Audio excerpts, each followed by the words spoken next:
Now, we have team coverage of this situation that's been causing panic throughout the area today. Eyewitness News anchor Ava Rash is at South Charleston High School, and Gil McClanahan is at Huntington High. Ava, let's start with you.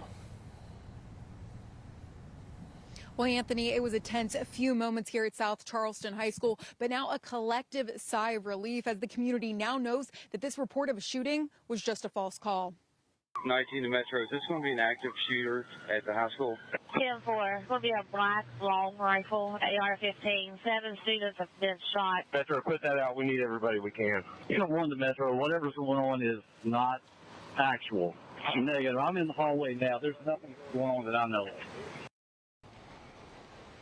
That call coming in just after 8 this morning, right when students are arriving to school. The interstate was lit up with law enforcement responding in droves from around the area. South Charleston, Kanawha County Sheriff's Office, Dunbar, St. Albans, Nitro, and state police all responding. The school on lockdown for quite some time as police searched the area, luckily not finding any evidence of a shooting. Amanda Walls was dropping her son off. She looked back and saw multiple police cars rolling up to the school, police running out of the cars with weapons out, ready to battle. Right then she knew something was wrong. And there are every law enforcement officer coming towards me has a weapon out.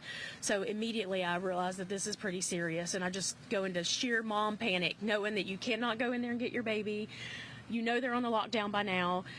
They're literally, just in law enforcement running up both sides of my car everywhere.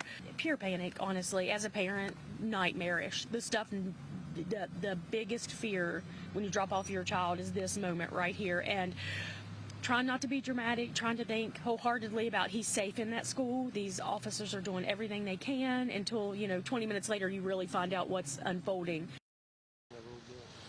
Obviously, a very emotional situation up here today. There were over 50 officers at the school. Parents we spoke to say as soon as they heard there was a possible shooting, they came straight to the school, waiting in line on the hill to check their child out. That lockdown has been lifted at this point, and that 911 call is being investigated. And of course, we'll continue to update you on this developing situation throughout the day, so make sure you stay with us. Reporting in South Charleston, Ava Rash, Eyewitness News. Now, those reports also hit South Charleston High School just after 8 o'clock this morning, right when students are being dropped off. Eyewitness News reporter Ava Rash spent the day on scene and caught up with terrified parents and school leaders. 19 to Metro. Is this going to be an active shooter at the high school? 10-4. It's going to be a black long rifle, AR-15. 7 students have been shot. A parent's worst nightmare. Metro, put that out. We need everybody we can. A shooting at their child's school. The biggest fear when you drop off your child is this moment right here. Met with the best possible outcome. You don't want the Metro. Whatever's going on is not actual.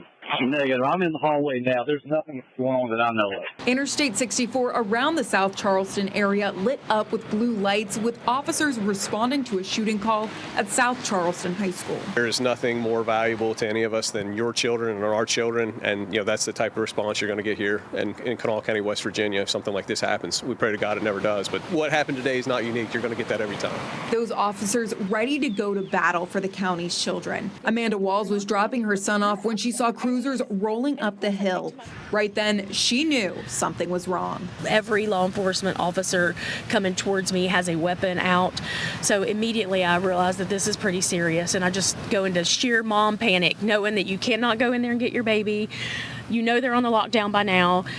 They're literally, just in law enforcement running up both sides of my car everywhere. Students barricading themselves, putting their years of practice for this very moment into use. We practice. They practice since they've been in elementary school. So, practice only makes you better. They barricaded and did the right things for the right reasons. The school on lockdown for hours. Law enforcement and the school using this terrifying situation as a way to be even more prepared next time. Everything was kind of under control and everything was safe. We could probably do a better job with, getting things open back up. Again, you have a lot of different officers, different agencies, can cause things to bottleneck and slow down. Again, nothing like that would really matter, if we had a real situation happen, because protecting lives would be the most important thing. But, the response after the fact, we could work on that a little bit. Anything that we think we can improve on, and then I hope to share that with other people, and hopefully they'll never experience what we experienced today. Parents' nightmares, luckily, not becoming a reality. Amazing response from local authorities, I have to say that. Well orchestrated. I mean, if anything, that was a highlight of the morning, that they know what they're doing, they acted appropriately, and we're making sure our babies were safe. Reporting in South Charleston, Ava Rash, Eyewitness News.